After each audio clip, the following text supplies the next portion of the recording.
Thank you, Governor. I'm Yes. Mike Model. I'm chairman of the Oceanography Department at UH Manoa. Very good. Those were thrilling remarks. I think we Thank were you, all Mike. thrilled to hear you say those things about our university, because in our hearts, we feel the same way about UH that you do. And it's great to know that we share that. Thank you. The reality is, over the last 5 years, since 2008, the budget for Manoa in particular from the legislature has dropped from about $250 million to about $180 million. Yes. And at the same time, we've attempted to make up for that by a rather rapid ramping up in the tuition costs for our students. Yes. We've dropped by about $75 million in the G funds from the ledge. We've gained only about $55 million in tuition, leaving us something like $20 million short. This is causing a lot of problems on campus at the present time. Yes. In my department, I expect to lose 10% of our faculty in the next 3 years because of the severity of the budget crisis which we're currently facing, Yes. which is the worst that I've seen in the 28 years that I've been at UH. Yes. So we are following a national trend here in that G funds, state legislature funds are dropping. They're being replaced by tuition. This has gone to much greater extremes in other states. We're effectively privatizing the state universities. I was about to say that. And I would like to see that Hawaii take a different route in this regard from the rest of the nation. Yes. Thank you, Mike. That is precisely correct. I'm opposed to this. I've said that to the previous president and to the regents. This is a public university. Aside from the university in Guam, which has its own set of dynamics and struggles to face, for 2,500 miles in any direction, a major landmass, this is the university. It's the Pacific's public university. I have great aloha for Chaminade and for HPU and for some of the extension schools and so on. I do. I think we all need to cooperate with one another, and I'm an advocate of that. But in terms of a commitment of the public to a public university, this land-grant university west of the Mississippi, there has been a loss of perspective and understanding in the legislature, and perhaps by the general public, by extension, as to what the focus and mission of the university is and what our responsibilities are toward it. I think it's very important that now that we have turned the corner on the financial instability that existed before, which in part accounts for the loss of general funds funding, but not entirely in terms of the philosophy that also went with it.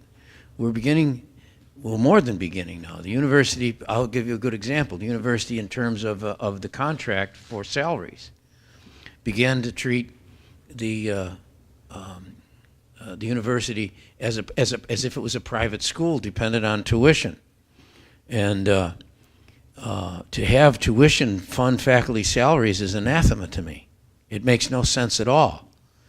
And the first opportunity that I got to try and change that, I did. In my budget, this budget right now, the contract for the faculty is going to be funded out of general funds, and I'm going to push and insist that that be done, because I want to reverse, I'm going to halt at least, and then reverse this idea that we're going to utilize tuition with the limited universe that we have in terms of a student body and the capacity to pay here in Hawaii to fund whether it's salaries or repairs or anything else at the university. This is the obligation and responsibility of the legislature and the executive to do that. I want to keep tuition as low as possible to affect the commitment that should be made if we're going to have a first-class a university offering. So I am well aware of that and oppose using tuition for that reason. We're in a position to make that kind of investment now. You know, I got to make it clear to everybody. I don't know how many people are in the economics department here, but all of you in every single department have to become your own economist for precisely the reason, Mike, that you mentioned, because you're being smashed on funding for personnel and for support staff, for facilities. There's a big difference between a budget per se in any given year and financing. We're in a position. When I came in December 2010, we were almost $250 million in deficit for that year. We had unfunded liabilities, including public employee pensions and health care premiums, expenditures that were not being addressed at all. Facilities falling apart, not being attended to. And what happened is that the responsibility of the legislature to work with the university to accomplish things that were the everyday activity. When I was chair of the Higher Education Committee and Fudge Matsuda was the president of the university, had been lost. The university was seen almost as an enemy to be subdued, as if the legislature was in a contest. Because of a political confrontation, the regents were chosen by some committee that got established somewhere that gives names to the governor, so that you're removed from it. I don't have the authority that I do with regard to the Board of Education. You see, people can make a judgment on the governor and the Board of Education because I choose, or whoever governor chooses the Board of Education, and depoliticize it. They don't have to run for office. They make decisions. One of the reasons you don't hear much about the Board of Education anymore is they're depoliticized. And we're able to work together. The superintendent and the board and myself are able to put together a package and go to the legislature and have some authority there and have a united front that I think is paying off very positively for us there. That doesn't exist with the university. I will tell you, I think it was a mistake for people to get off onto this autonomy question, that somehow you're going to solve the problem of legislative